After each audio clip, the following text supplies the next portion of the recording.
to learners, controlling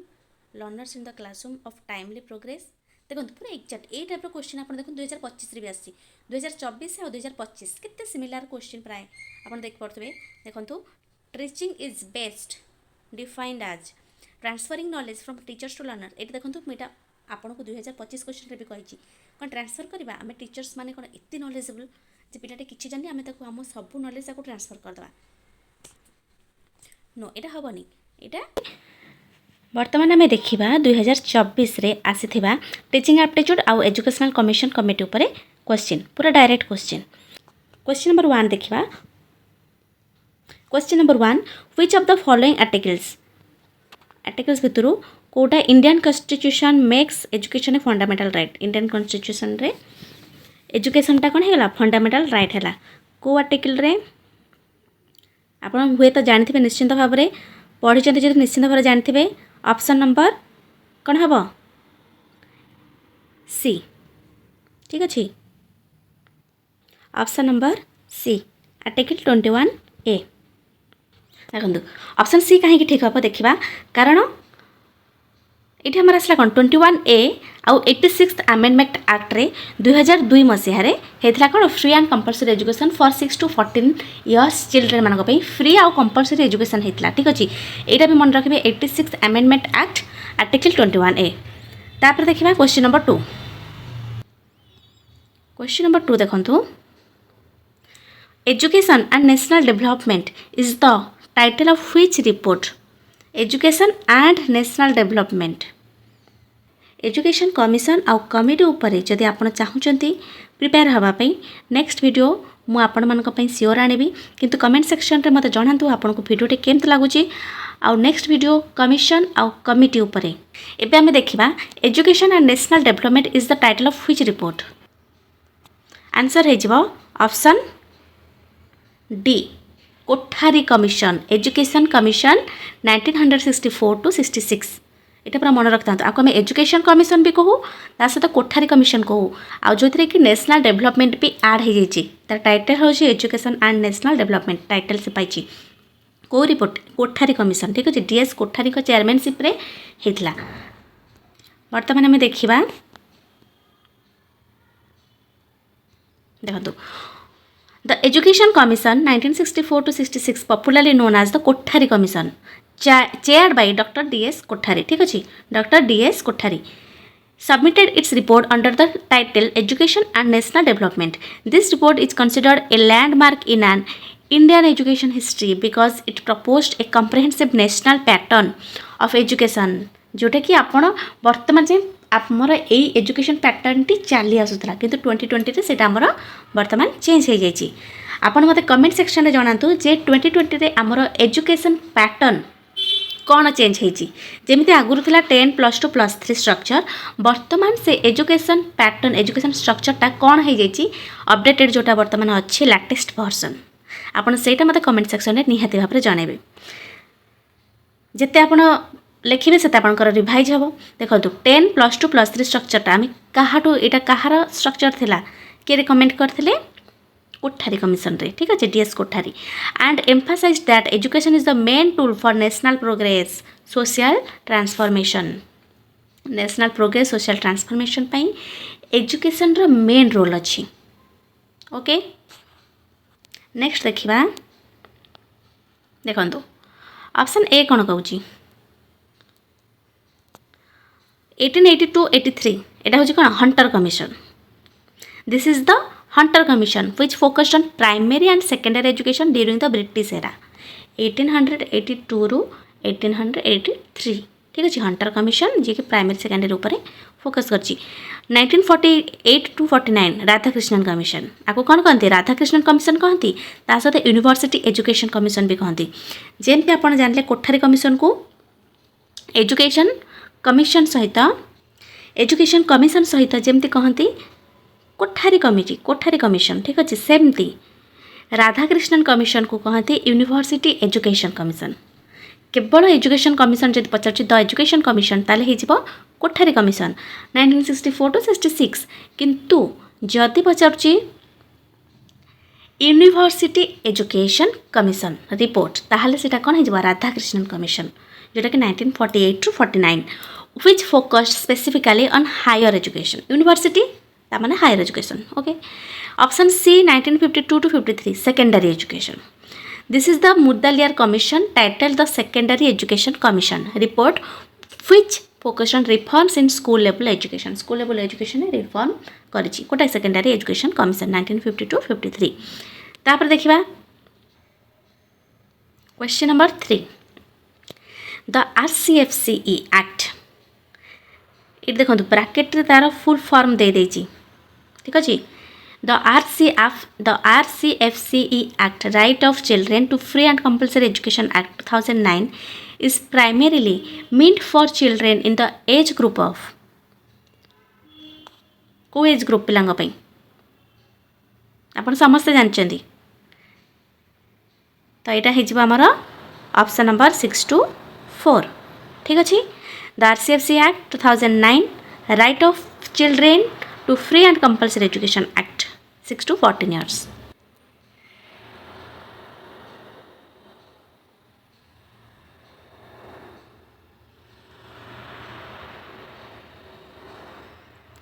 आपण चाहिए एठी तार किसी एक्सप्लेनेशन अच्छी पढ़ी पारे. तापर नेक्स्ट देखिबा ये एक्सप्लेनेशन तार अच्छी आप पढ़ी पारे वीडियो पॉज करके. नेक्स्ट देखिबा question number 4. Question number 4 operation blackboard ठीक अच्छे. The program to equip all primary schools in the country देखो 2024 रे क्वेश्चन आसला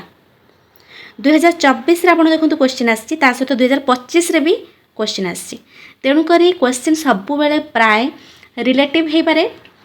ता रिलेटेड नेक्स्ट आप 2024-25 क्वेश्चन देखिए जहाँ थी ता सहित 2026 रे भी टिके मॉडिफाई करी क्वेश्चन भी आसीबो. तेणुक आपण वीडियो को शेष पर्यंत निहाती भाव देखंतु निश्चित भाव में बेनिफिटेड रहिबे. देखो ऑपरेशन ब्लैकबोर्ड जोटा कि मैं आपको कहूली 2025 क्वेश्चन देखो the program to equip all primary schools in the country with minimum required facilities मुझे आपको पचारूँ ऑपरेशन ब्लैकबोर्ड कौन ता विषय पढ़ंतु. सेटा हूँ कौन जी मिनिमम जहाँ दरकार स्कूल जी इक्विपमेंट दरकार एसेंशियल जिनस जहाँ भी दरकार जमी सब स्कूल को प्रोवाइड करा खास करी को school primary schools. Okay was recommended by एटा कहा द्वारा रेकमेंड करा जायतला हे जिवो हमर ऑप्शन बी 1986. ओके 1986 रे ऑपरेशन ब्लैकबोर्ड कथा उठी जो थे कि प्राइमरी स्कूल्स रो जहाँ भी मिनिमम रिक्वायर्ड अच्छी ताको फैसिलिटेट करबा पई एटा रेकमेंड करा जायतला. ए देखंतु आपनकर ऑप्शन बी ऑपरेशन ब्लैकबोर्ड विषय किछि लिखाई छि एटा आपण पढंतु वीडियो को पॉज कर दियंतु आ पढंतु हैला. 1987 रे स्पॉन्सर करायतला direct recommendation of the national policy on education NP 1986 ठीक अछि. It's main goal was to provide minimum essential facilities to all primary schools in India to improve the quality of education. Key facilities provided कौन कौन देखा देखंतु देखंतु ये पूरा बढ़िया से मुझे प्रिपेयर कर देखंतु ये बढ़िया से लिखाई की फैसिलिटीज कौन कौन अच्छी at least 2 reasonable large all weather rooms वर्षा खरा शीत रक्षा पाउथबा एटलिस्ट 2टी room. Essential teaching learning material TLM like blackboards, maps, charts and toys. Okay, toys primary school ना चाहिए तो सेट में toys भी दरकार. A minimum of 2 teachers per school हिसाब रे mandatory 2 teachers essential. Okay, with a mandate that at least 50% of them should be women. Uh women भी थिबा दरकार. गोटे स्कूल रे जदि गोटे कि 2टा टीचर रे से जड़े वुमेन होता दरकार जड़े वुमेन होता दरकार. आपड़ एमती कौन स्कूल भी देखी थे जो स्कूल केवल 2 जन सार थे नो किंतु जहाँ भी हेल्ले सब गवर्नमेंट प्रोवाइड करे सब स्कूल रे वुमेन रखे एटलिस्ट जड़े वुमेन हो पचे रहती बुझे. ऑप्शन ए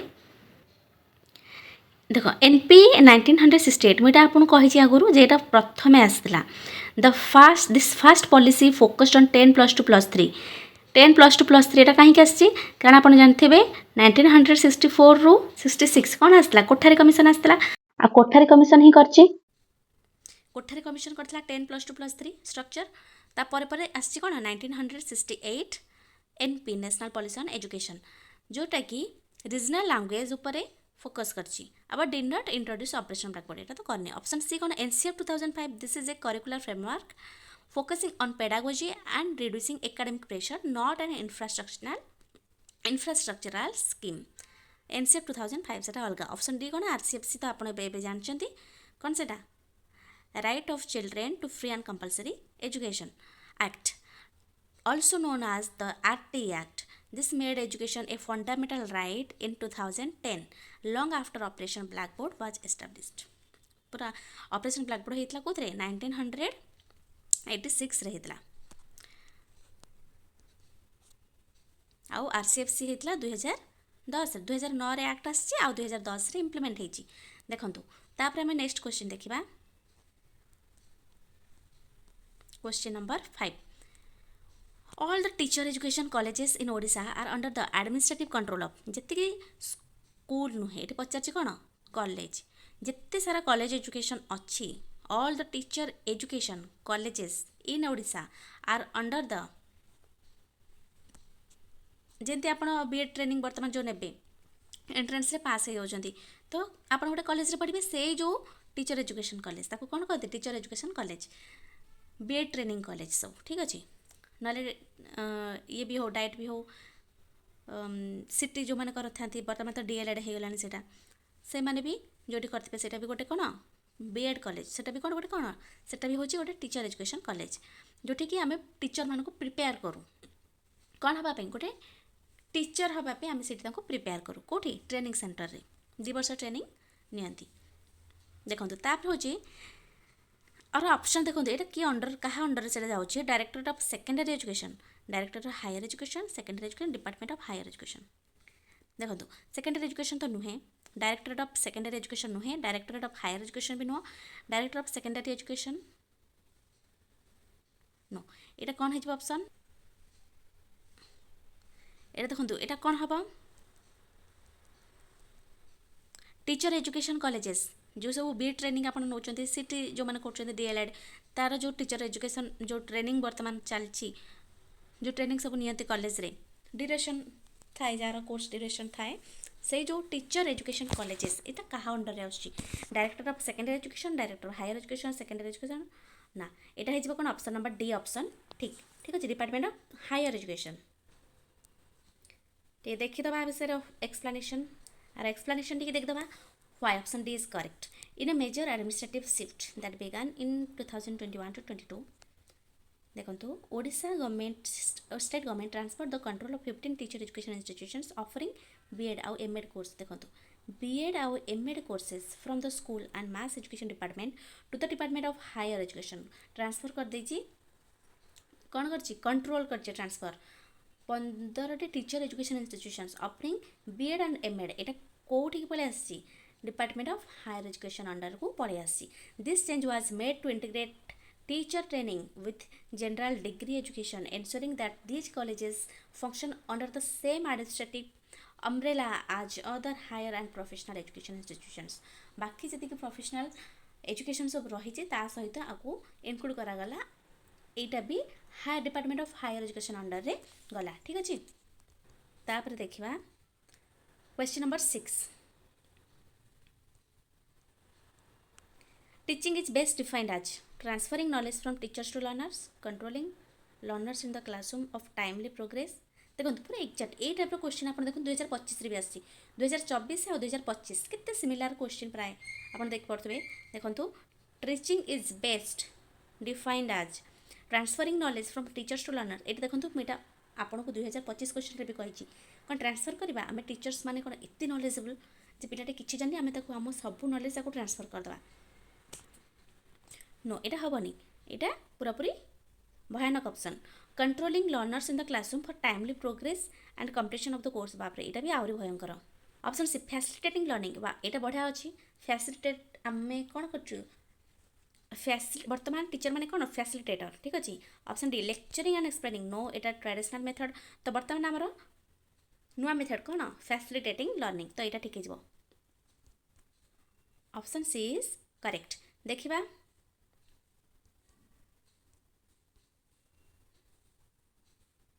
देखो why option C is correct यहाँ पढ़ीदेवे ठीक अच्छे स्टूडेंट सेंट्रिक अप्रोच आगुरी थिला ना वर्तमान अच्छी टीचर सेंटर्ड प्रथम थिला ना वर्तमान चलची वर्तमान कौन चलची को अप्रोच वर्तमान चलची आपण मते कमेंट सेक्शन रे कहबे वर्तमान आमर कहा पर बेसी फोकस करा होची ऑब्वियसली स्टूडेंट सेंट्रिक अप्रोच ठीक अछि एट एक्सप्लेनेशन अछि आको आपण वीडियो को पॉज करके पढ़िबे नेक्स्ट टाइम देखिबा क्वेश्चन नंबर 7 वाह इत्ते बढ़िया question Etah who said the destiny of India is being shaped in her classroom. The destiny of India is being shaped in her classroom. Who said? Co-Commission. Report of the Education Commission, NP 1968, NP 1986, NEP 2020. वाह इटा बढ़िया question आप निश्चित भाव मन रखु जोठी ना जोठी आपको ये क्वेश्चन पुणी तार रिपीट देखा मिल पारे आमर हो option A 1964 to 66 Kothari commission okay report of the education commission Kothari commission जोटा कि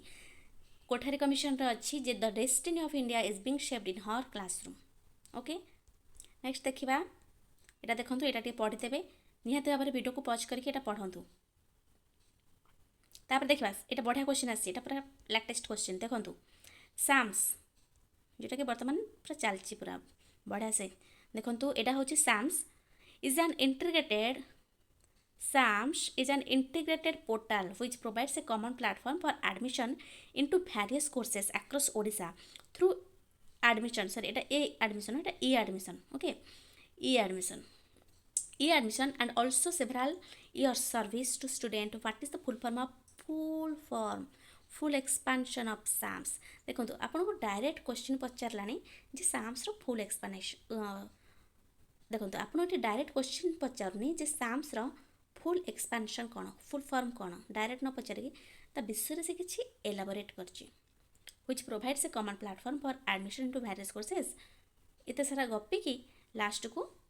पचार साम्स एत सहज क्वेश्चन पचार लास्ट को पचार साम्स फुल एक्सपेंशन फुल फॉर्म कौन किंतु आपड़ जिते तरतर ही क्वेश्चन करेंगे टाइम तो हेनी ना कि आपड़ जब प्रैक्टिस मक टेस्ट जब प्रैक्टिस न करेंगे टोटाली टाइम हेनी आपको तेणुक जिते जल्दी आप पार्टी मक टेस्ट प्रैक्टिस करूँ परीक्षा पाखे आसपर जब परीक्षा देवे हुए तो आपड़ किसी क्वेश्चन नेग्लेक्ट करपारती जस्ट ओवरऑल पढ़ी ऑप्शन को किसी भी ऑप्शन आप मारिक पड़े आसवे एमती हो पारे तेणुक आपड़ भलसे जो प्रिपेयर होते सबू सब्जेक्ट सबू टॉपिक सबू जो सेक्शन अच्छी ताप अलग अलग टाइम देखुए एपटे करुवे टाइम देखुए एपटे करुवे आ पूरा फुल जदि न पढ़े किसी बुझीपार न था कौन गोटे पचार मुझे छाड़ी पढ़ेबी ना ऑप्शन यार साठू मारदे पड़े आसता बड़ क्वेश्चन आसी किंतु पूरा सहज क्वेश्चन साम्स फुल फॉर्म कौन यहाँ कौन हो आमर option B student academic management system ठीक अच्छे क्वेश्चन नंबर 9 देखूँ according to NEP 2020 which of the following age groups corresponds to the foundational age stage देखूँ बर्तमान यहाँ लेटेस्ट क्वेश्चन 2020 NEP आप जानते फाउंडेशनल स्टेज कौटा आपको निहाती भाव यहाँ आसो फाउंडेशनल स्टेज 14-18 वर्ष हम केबे भी हेनी 11-14 वर्ष हम केबे भी हेनी 8-11 वर्ष हम फाउंडेशनल स्टेज नो ताने कौन हो आमर ऑप्शन नंबर 3 to 8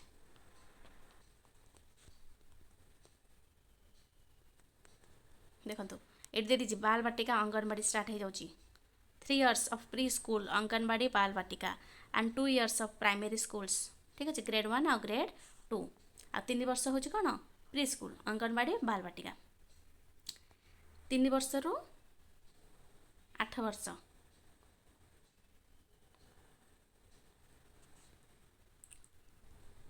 देखो तीन वर्ष 3+ एज रे पिलाटी जाऊँ अंगनवाड़ी ठीक अच्छे सेठी तार प्री स्कूल जोटा कि 3 वर्ष रहा जमीक 3+ एज रे 4+ एज 5+ एज 3 वर्ष रहा तापर स्टैंडर्ड 1 स्टैंडर्ड 2 तार हो जाऊँगी 6+ आउ गोटे हूँ 7+ जोटा कि 8 वर्ष हो जाऊँगी बुझिपारे देखूँ which of the following is not a function of educational aim educational aim educational aims education रो मेन एम आ भितर कोटा नुहे से पचार आमे पिला पाठ पढ़ेबा आमे पिला शिक्षा दबा तार किछि ना किछि गोटे मेन रिजन अच्छी मेन गोल तार अच्छी आ कोटा नुहे से पचार नॉट पचार देखिबा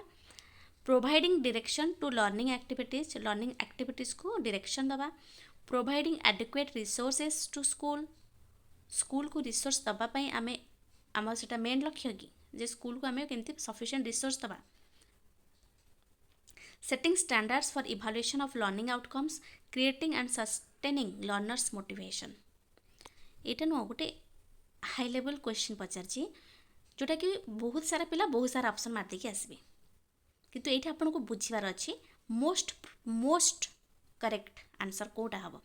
which of the following is not a function of educational AIIMS देखो एटा हबो question number 10 option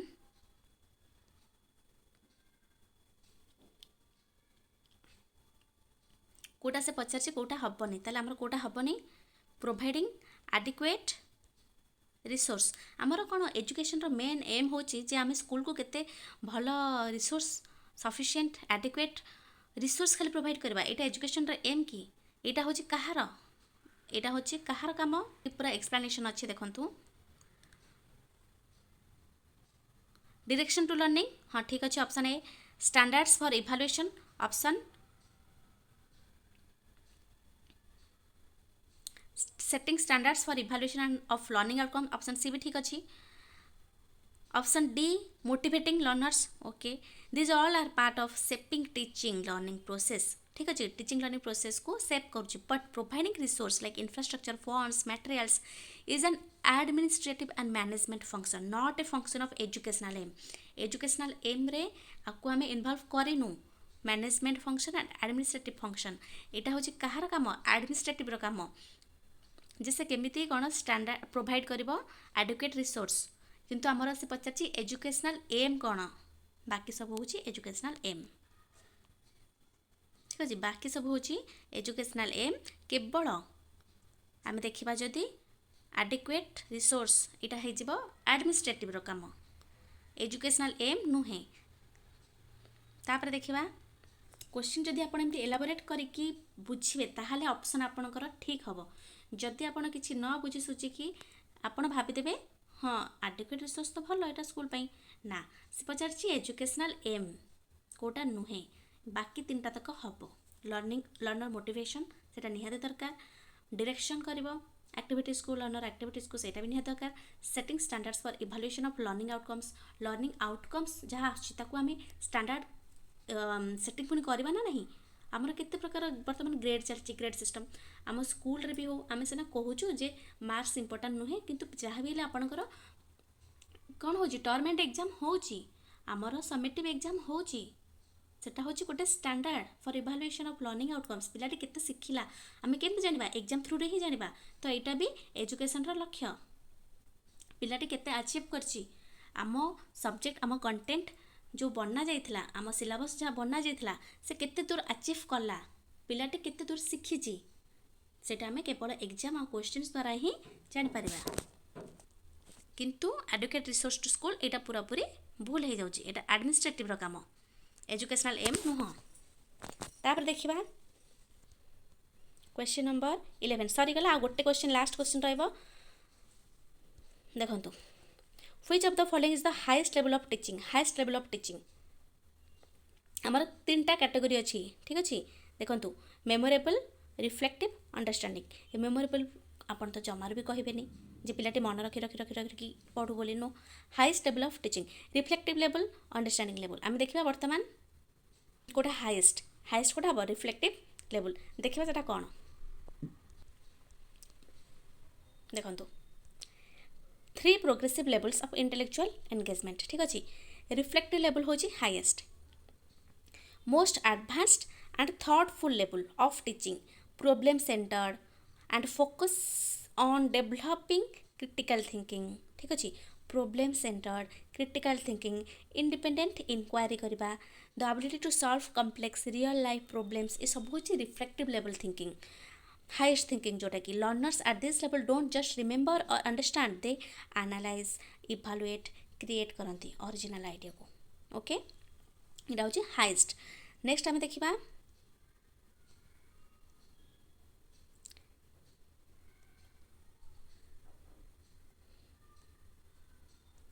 understanding level middle level जोटा कि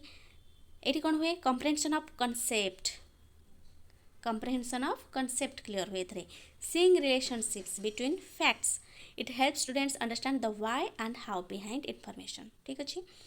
आउ जोटा कि लोएस्ट हो बेसिक और thoughtless level it relies on rote memorization जमी मुझे कही मसीहा गुड़ा सब मन रखती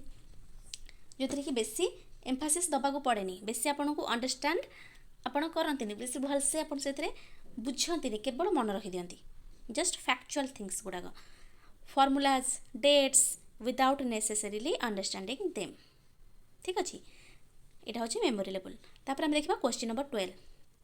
आज लास्ट क्वेश्चन हूँ क्वेश्चन नंबर 12 ब्लूम टैक्सोनॉमी जोटा कि 2024 में आसाला पूरा डिटो क्वेश्चन आप भावें क्वेश्चन मु केवल सेट वाइज कोड गोटे देखिकी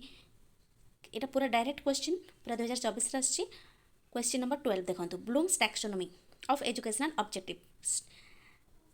कोडा हवा भितर Bloom's taxonomy of educational objectives आ भितर कोडा हम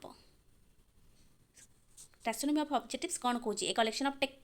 teaching strategy a classification of teaching skills a classification of learning skills a collection of hierarchical classification of educational objectives educational objectives उपरे पूरा ब्लूम्स टैक्सोनॉमी अच्छी आप जदि न पढ़ी जिते जल्दी पढ़ंतु नहले आपण मते कमेंट सेक्शन रे जणांतु जे मु नेक्स्ट वीडियो आपणक पई को सेक्शन रू आनिबी ठीक अच्छे टीचिंग एप्टीट्यूड हैला ना एजुकेशन कमिशन और कमिटी किछि भी मते किछि भी कमेंट करंतु जे वर्तमान आपणकर कोटा नेसेसरीली दरकार मु निहाती भाव चेष्टा करी आपणक पई वीडियो बनेबा पई आउ गोटे कथा जदि आपण किछि कमेंट करू नाहंती तेबे जदि आप कमेंट करुँचे तेबे सेटा मो गोटे इंटरेस्टिंग मोटिवेशन हम ठीक अच्छे जोटा कि मुझे मोटिवेट हेबी आपण रेगुलर वीडियो आने किंतु आप जब कमेंट न करेंगे तो रेगुलर वीडियो आसबारे विलम्ब हो पारे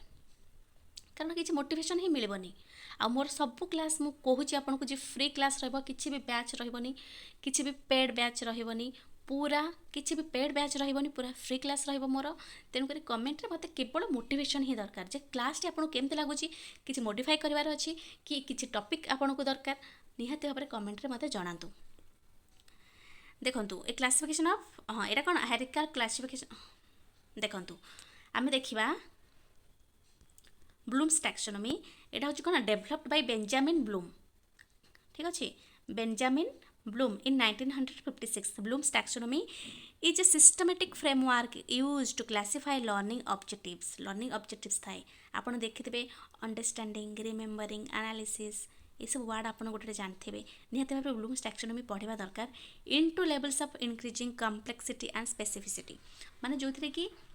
आपन गोटे लर्न कर तार गोल कौन हो जाउची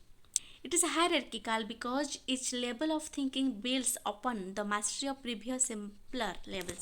आपन गोटे स्टेप जदि कंप्लीट कर नेक्स्ट स्टेप को आपन जिबे नेक्स्ट स्टेज को आपन जिबे तापर से दीटा स्टेज कंप्लीट हेगले पुणी नेक्स्ट थर्ड स्टेज को जिबे एई भला सेटा हायरार्किकल अछि वर्तमान मु रहुछि धन्यवाद वीडियो केमति लागला निश्चित भाव कमेंट सेक्शन में जणातु जदि सब्सक्राइब न करछन निश्चित भाव सब्सक्राइब करि नियंतु।